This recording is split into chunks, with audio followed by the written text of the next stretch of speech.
Hello everyone, आज के video में स्टूडेंट्स हम लोग देखेंगे मोशन का सेकेंड पार्ट है। इस पार्ट में हम लोग पढ़ेंगे डिस्टेंस एंड डिस्प्लेसमेंट। स्टूडेंट्स काफ़ी इंपॉर्टेंट टर्म है ये डिस्टेंस एंड डिस्प्लेसमेंट। अगर इसका कंसेप्ट आप समझ जाते हैं तो काफ़ी आसान लगेगा। तो देखते हैं स्टूडेंट्स हम डिस्टेंस को कैसे डिफाइन करेंगे। Actual path covered by an object during motion is called distance. Motion के दौरान अगर कोई बॉडी जितने डिस्टेंस ट्रेवल करता है, जितने पाथ ट्रेवल करता है, उस पाथ के लेंथ को हम लोग डिस्टेंस कहेंगे। जैसे कोई बॉडी यहाँ से मूव करके यहाँ गया, दिस इज कॉल्ड डिस्टेंस। यहाँ प्लेस ए से प्लेस बी पे चला गया, फिर ये अगर इस तरह से भी जाए, दिस इज ऑल्सो डिस्टेंस। यानी ये एक्चुअल पाथ हो गया, जिस पाथ से गया पहुँचा कहाँ, बी पे पहुँचा, ए से बी पे। तो ये हमारा जो पाथ हो गया, इसका एक्चुअल पाथ का लेंथ, यही हमारा डिस्टेंस है। और एक और टर्म आता है स्टूडेंट्स, यहाँ से यहाँ अगर स्ट्रेट जाते हैं ए से बी पे, तो ये स्ट्रेट पाथ जो हो गया इसका शॉर्टेस्ट डिस्टेंस हो गया। इसमें शॉर्टेस्ट डिस्टेंस यानी स्ट्रेट पाथ हो गया, और स्ट्रेट पाथ में डायरेक्शन होता है, लेकिन डिस्टेंस में कोई डायरेक्शन मेंशन नहीं होता है कि किस डायरेक्शन में। जिधर भी मन करे वैसे, जिस पाथ से, जैसे मक्खी इधर से उड़ के उधर जाती है ना, इधर से फ्लाई होकर उस किधर भी कोई उसका डायरेक्शन नहीं होता है, तो उस तरह का जो वो डिस्टेंस ट्रेवल करती है वो हमारा क्या हो जाता है, डिस्टेंस होता है। अब स्टूडेंट्स देखेंगे डिस्टेंस का यूनिट क्या होता है। डिस्टेंस ऑलवेज मीटर में मेजर किया जाता है, या सेंटीमीटर में मेजर किया जाता है, या किलोमीटर में मेजर किया जाता है, लेकिन हमें ऐसा यूनिट अगर कहा जाए तो स्टैंडर्ड यूनिट डिस्टेंस का मीटर होता है। तो इसलिए स्टूडेंट्स यहाँ पर लिखे हैं it's SI unit is metre. Metre को शॉर्ट में एम से डिनोट करते हैं। दूसरा टर्म देखेंगे स्टूडेंट्स कि डिस्टेंस में कोई डायरेक्शन नहीं होता है। तो हम लोग दो तरह का फिजिकल क्वांटिटी पढ़े थे, scalar quantity and vector quantity. Scalar quantity में मैग्नीट्यूड होता है लेकिन डायरेक्शन नहीं होता है। तो यहाँ डिस्टेंस के साथ मैग्नीट्यूड है लेकिन डायरेक्शन नहीं है, इसलिए स्टूडेंट्स इसको हम लोग कहेंगे scalar quantity. It is a scalar quantity, यानी डिस्टेंस हमारा स्केलर क्वांटिटी है। अब स्टूडेंट्स दूसरा एक टर्म हम बताए थे कि ये एक्चुअल पाथ हो गया, लेकिन अगर स्ट्रेट पाथ पे ट्रेवल करता है कोई बॉडी तो उसमें डायरेक्शन हो जाता है स्टूडेंट्स, ए से बी एक डायरेक्शन होता है। तो डायरेक्शन वाले जो पाथ हो गया यानी स्ट्रेट पाथ जो हो गया, इसको हम लोग दूसरे नाम से जानते हैं, उस नाम को हम लोग कहेंगे डिस्प्लेसमेंट। तो स्टूडेंट्स देखते हैं अब डिस्प्लेसमेंट को कैसे डिफाइन करेंगे। अब स्टूडेंट्स हम लोग देखेंगे डिस्प्लेसमेंट, दूसरा टर्म है ये। तो डिस्प्लेसमेंट को कैसे डिफाइन करेंगे देखते हैं students. The shortest distance between initial and final position of the object during motion is called displacement. यानी किसी बॉडी का इनिशियल पोजीशन और फाइनल पोजीशन के बीच का जो शॉर्टेस्ट डिस्टेंस होगा उसको हम लोग कहेंगे डिस्प्लेसमेंट। जैसे स्टूडेंट्स हम लोग यहाँ पर प्लेस ए और प्लेस बी था, है ना, दो प्लेसेस था, और इस दोनों पे जो शॉर्टेस्ट डिस्टेंस स्ट्रेट पाथ होता है, स्ट्रेट पाथ होगा, तो ए से बी का बीच का जो डिस्टेंस होगा ये डिस्प्लेसमेंट कहलाएगा। और स्टूडेंट्स स्ट्रेट पाथ पे डिस्टेंस और डिस्प्लेसमेंट दोनों सेम होता है, क्योंकि स्ट्रेट पाथ पे है तो स्टूडेंट्स उसमें डायरेक्शन मेंशन होगा, तो उस कंडीशन में डिस्टेंस भी डिस्प्लेसमेंट के इक्वल होगा। तो अब स्टूडेंट्स देखते हैं और कुछ एग्जांपल लेकर के। अगर कोई बॉडी किसी सर्कुलर पाथ पे मूव कर रहा है, वन कंप्लीट रेवोल्यूशन के बाद बैक ए पे आ जाएगा, फिर ए पे आ गया, तो इसका मतलब यहाँ पर देखेंगे स्टूडेंट्स इनिशियल भी यहीं पे है और फाइनल भी यहीं पे है। तो इनिशियल और फाइनल पोजीशन दोनों ए पे आ गया, यानी जहाँ से स्टार्ट हुआ था वहीं पे एंड हो गया। तो इनिशियल और फाइनल के बीच का डिस्टेंस 0 हो गया स्टूडेंट्स। तो यहाँ पर डिस्प्लेसमेंट 0 हो जाएगी। यहाँ डिस्प्लेसमेंट क्या होगा स्टूडेंट्स,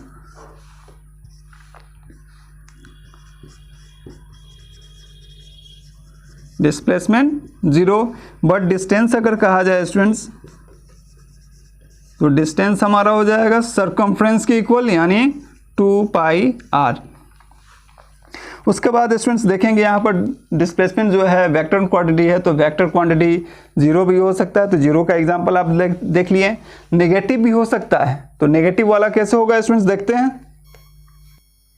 देखिए स्टूडेंट्स, कोई बॉडी ए से ए पोजीशन से बी पे पहुंचा, ये टोटल डिस्टेंस यहाँ तक 15 मीटर का डिस्टेंस ट्रेवल किया, ए से बी तक। उसके बाद फिर यहाँ से बैक बी से वापस उसी पाथ पे बैक होता है, कहाँ तक पहुँचता है, सी पे पहुँच जाता है। तो स्टूडेंट्स यहाँ से यहाँ तक हमारा कितना डिस्टेंस हो गया, 15। फिर बी से बैक होकर के ये कहाँ पे आ गया, सी पे, और ये डिस्टेंस ट्रेवल करता है 20 मीटर। तो यहाँ पर स्टूडेंट्स हमें हमारा इनिशियल पोजीशन कहाँ था, ए था, और फाइनल पोजीशन कहाँ पहुँचा, सी पे। तो डिस्प्लेसमेंट कितना हो जाएगा स्टूडेंट्स, तो स्टूडेंट्स अब हम लोग देखेंगे कोई बॉडी ए से बी पे गया और बी से फिर वापस सी के तरफ। तो इधर का डायरेक्शन देखिएगा स्टूडेंट्स इस तरफ है, और दूसरा जो बी से इधर आया तो इसका डायरेक्शन इधर हो गया। तो अपोजिट डायरेक्शन जा रहा है। राइट साइड में अगर कोई बॉडी मूव कर रहा है तो उस डायरेक्शन को पॉजिटिव लेंगे, और लेफ्ट साइड में उसके जस्ट अपोजिट डायरेक्शन में मूव कर रहा है तो उस कंडीशन में नेगेटिव होगा। तो स्टूडेंट दोनों को ऐड कर लेंगे, इनिशियल और फाइनल। तो ए बी प्लस इधर वाले डायरेक्शन को क्या करेंगे, माइनस में लेंगे, माइनस बी सी। तो स्टूडेंट्स ए बी का लेंथ हमारा कितना है, 15, और बी सी हो जाएगा स्टूडेंट्स -20। दोनों को ऐड कर लेंगे। तो स्टूडेंट्स 15 में से 20 सब्ट्रैक्ट करेंगे, माइनस वाला ज़्यादा है स्टूडेंट, तो इसमें से 15 घटाएंगे, -5 आएगा। -5 मीटर हमारा हो जाएगा डिस्प्लेसमेंट। तो स्टूडेंट देख लिए कि डिस्प्लेसमेंट जो है नेगेटिव भी होता है, लेकिन डिस्टेंस में अब इसमें देखेंगे स्टूडेंट डिस्टेंस कितना आ रहा है। तो डिस्टेंस अगर फाइंड करेंगे तो टोटल एक्चुअल पाथ जो होगा, तो एक्चुअल पाथ हो जाएगा students A B plus B C. यहाँ से ए से बी ट्रेवल किया, फिर बी से वापस उसी पाथ पे बैक हुआ सी तक। तो दोनों डिस्टेंस हम लोग ऐड करेंगे। तो ए बी का लेंथ स्टूडेंट्स 15 है, और बी सी का स्टूडेंट्स यहाँ पर 20 है। यहाँ पर नेगेटिव साइन नहीं लेंगे स्टूडेंट्स। 20 और 15 हो जाएगा स्टूडेंट्स कितना, 35 मीटर। इस तरह से स्टूडेंट्स हमारा टोटल डिस्टेंस निकाल लिए, डिस्टेंस भी आ गया और डिस्प्लेसमेंट भी आ गया। अब स्टूडेंट्स हम लोग देखेंगे difference between distance and displacement. Distance और डिस्प्लेसमेंट में मेन क्या डिफरेंसेस है। तो स्टूडेंट्स यहाँ पर एक लेफ्ट साइड में डिस्टेंस लिखे हैं और राइट साइड में डिस्प्लेसमेंट। फर्स्ट में डिस्टेंस में देखेंगे हम लोग actual path covered by N object is called distance, but displacement में देखेंगे the shortest distance between initial and final position of N object is called displacement. Second point देखेंगे students, distance में it is a scalar quantity but displacement is a vector quantity. Third difference क्या है students, distance never be negative and zero, but displacement में भी negative and zero. यानी distance जो है वो नेगेटिव और जीरो नहीं हो सकता है, लेकिन डिस्प्लेसमेंट जो है नेगेटिव भी हो सकता है और जीरो भी हो सकता है, जिसका एग्जांपल हम लोग इसके पहले वाले टॉपिक में आपको एक्सप्लेन कर चुके हैं स्टूडेंट्स। तो अब कुछ एग्जांपल्स देखते हैं स्टूडेंट्स, अब कैसे न्यूमेरिकल क्वेश्चन को सॉल्व करेंगे। इसके लिए कुछ कंसेप्ट अब हम देते हैं। अब स्टूडेंट्स एक एग्जांपल हम लोग लिए हैं यहाँ पे। इस एग्जांपल में देखिए क्या कर रहा है question, an object is moving in a circle of radius R. कोई ऑब्जेक्ट जो है किसी सर्कुलर पाथ पर मूव कर रहा है जिसका रेडियस कितना दिया है स्टूडेंट्स, आर दिया हुआ है। फिर यहाँ पर क्वेश्चन में देखिए क्या कर रहे हैं, calculate the distance and displacement. तो हमें डिस्टेंस और डिस्प्लेसमेंट कैलकुलेट करना है, जिसके लिए दो कंडीशन दिया है स्टूडेंट्स। फर्स्ट कंडीशन में है when it completes half the circle. अगर बॉडी हाफ सर्कल मूव करता है यानी सेमी सर्कल तक का डिस्टेंस ट्रेवल करता है। दूसरा स्टूडेंट्स क्वेश्चन कर रहा है when it completes one half the circle.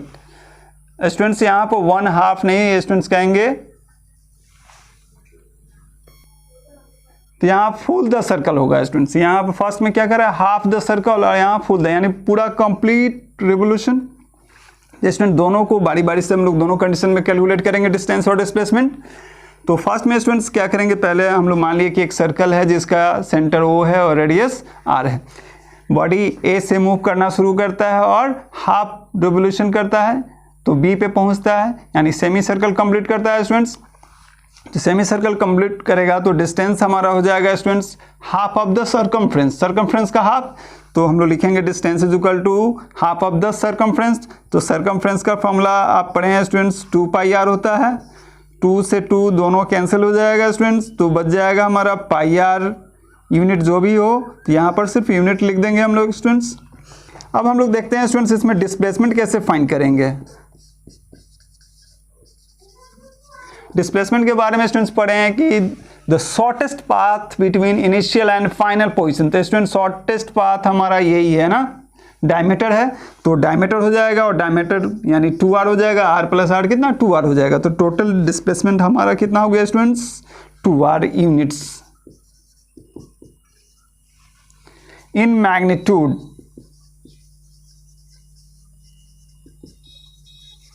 यानी डिस्प्लेसमेंट का ये मैग्नीट्यूड है स्टूडेंट्स। डायरेक्शन हमारा ए बी का डायरेक्शन हो जाएगा। अब हम लोग एक और पार्ट इसका बच गया, सेकेंड पार्ट देखते हैं स्टूडेंट्स इसको कैसे हम लोग फाइंड करेंगे। तो स्टूडेंट्स सेकेंड प्रॉब्लम हम लोग देखते हैं इसका second part, when it completes one full of the circle. तो देखिएगा स्टूडेंट्स यहाँ पर when the object complete one full circle it start from A से स्टार्ट करता है and come back to A, and फिर वापस कहाँ पे पहुँच जाता है फुल कंप्लीट रिवोल्यूशन के बाद ए पे ही पहुँच जाता है। तो इस कंडीशन में इनिशियल और फाइनल पोजीशन दोनों कहाँ पे आ गया स्टूडेंट्स ए पे आ गया। तो डिस्टेंस निकालना है तो डिस्टेंस में एक्चुअल पाथ लिखते हैं, तो एक्चुअल पाथ इसका सर्कमफ्रेंस के इक्वल हो गया। तो स्टूडेंट्स ये हो जाएगा हमारा 2πr यूनिट्स। हम लोग डिस्टेंस निकाल लिए स्टूडेंट्स। अब हमें डिस्प्लेसमेंट फाइंड करना है स्टूडेंट्स। तो डिस्प्लेसमेंट में देखेंगे स्टूडेंट्स इनिशियल और फाइनल के बीच का डिस्टेंस दोनों एक ही जगह, इनिशियल भी वही है फाइनल भी वही है। तो स्टूडेंट्स हमारा डिस्प्लेसमेंट हो जाएगा 0 यूनिट्स हो जाएगा स्टूडेंट्स, क्योंकि इनिशियल और फाइनल पोजीशन के बीच का डिस्टेंस 0 है। इस तरह से ये आप क्वेश्चन को समझ गए होंगे स्टूडेंट्स। इसका सॉल्यूशन किस तरह से बनाएंगे, ऐसे ही बहुत सारे क्वेश्चन आपको फेस करना होगा। तो आप इसको एक बार ढंग से फिर से समझेंगे, वीडियो को बार बार देख करके समझने की कोशिश करेंगे। एक और एग्जाम्पल आपको समझाते हैं स्टूडेंट्स। सेकेंड एग्जाम्पल को हम लोग समझते हैं। देखिए स्टूडेंट्स इस क्वेश्चन में क्या कर रहा है, a particle moves over 3 quarters of a circle of radius r। बोल रहा है कि एक पार्टिकल जो है किसी सर्कल का 3 क्वार्टर्स पार्ट को मूव करता है। What is the magnitude of its displacement. तो 3 क्वार्टर पार करने के बाद उस बॉडी का मैग्नीट्यूड डिस्प्लेसमेंट कितना होगा। तो डिस्प्लेसमेंट फाइंड करने के लिए स्टूडेंट्स क्या करेंगे, तो सबसे पहले देखेंगे स्टूडेंट्स कि उसका इनिशियल पोजीशन कहाँ है और फाइनल पोजीशन कहाँ है। ये दोनों फाइंड करने के बाद हम लोगों को पहचान में आ जाएगा डिस्प्लेसमेंट कितना होगा। तो इनिशियल बॉडी ये हमारा सर्कुलर पाथ हो गया स्टूडेंट्स, जिस पे बॉडी मूव कर रहा है। तो यहाँ पर हम लोग देखेंगे स्टूडेंट्स सर्कल का 2 perpendicular diameters divide it into 4 equal parts, यानी 4 क्वाड्रेंट यानी 4 क्वार्टर में डिवाइड करता है। तो यहाँ पर देखेंगे 1/4 को 1 क्वार्टर कहते हैं स्टूडेंट। तो ये फर्स्ट क्वार्टर हो गया यहाँ तक, ये हो गया हमारा स्टूडेंट सेकेंड क्वार्टर और ये थर्ड क्वार्टर, यानी थर्ड क्वार्टर पार करने पर बॉडी कहाँ पहुँचता है डी पे। तो हम लोग देखेंगे स्टूडेंट्स इनिशियल ए है और फाइनल डी है, ए और डी के बीच का डिस्टेंस हमारा स्टूडेंट्स क्या हो जाएगा AD हो जाएगा। तो यही AD का लेंथ जो होगा हमारा स्टूडेंट डिस्प्लेसमेंट होगा।